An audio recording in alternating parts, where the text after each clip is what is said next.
Assalamualaikum warahmatullahi wabarakatuh. Nama saya Kania Sausan dari kelas 6I jurusan PBI UIN Raden Intan Lampung. Di sini saya akan menjelaskan sedikit tentang hubungan sosiolinguistik dengan ilmu lain seperti sosiologi, antropologi, psikologi, dan pragmatik. Yang pertama, hubungan antara sosiolinguistik dengan sosiologi. Keduanya ini saling bertimbal balik atau simbiosis mutualisme.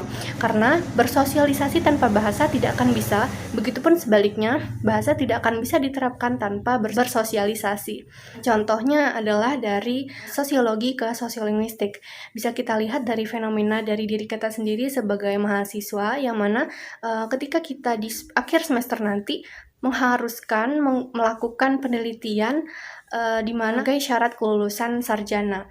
Nah, dari penelitian tersebut kita harus mengobservasi, mencari, dan mengumpulkan data menggunakan beberapa instrumen seperti wawancara, angket, kuesioner, dan lain-lain. Ketika kita melakukan wawancara, nah, dari situlah ada dua proses, yaitu proses sosiologi dan sosiolinguistik. Sosiologinya adalah kita berinteraksi dengan responden di suatu lingkungan kelompok masyarakat, dan sosiolinguistiknya adalah penggunaan variasi bahasa antara pewawancara dan responden. Kemudian hubungan dari sosiolinguistik ke sosiologi.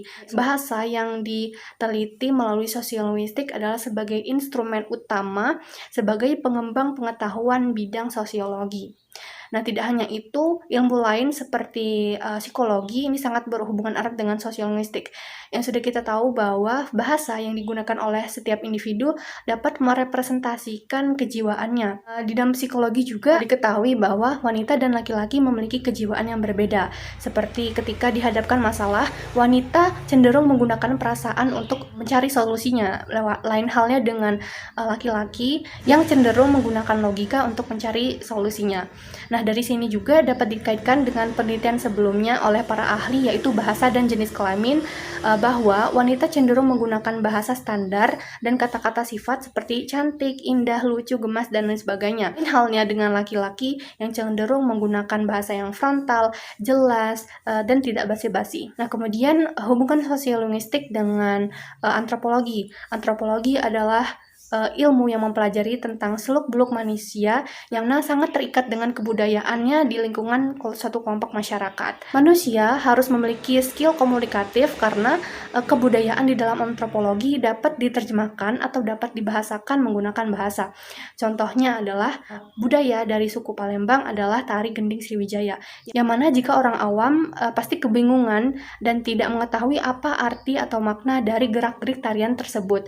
Padahal gerak-gerik tarian dari gending Sriwijaya tersebut memiliki makna, yaitu sebagai penyambutan atau rasa terima kasih kepada hadirin yang sudah datang di acara tersebut. Nah, kemudian hubungan sosiolinguistik dengan pragmatik. Nah, pragmatik ini adalah ilmu yang mempelajari tentang makna di dalam suatu bahasa sesuai dengan konteksnya dalam sudut pandang penuturnya, dan interlokutornya juga harus dipertimbangkan.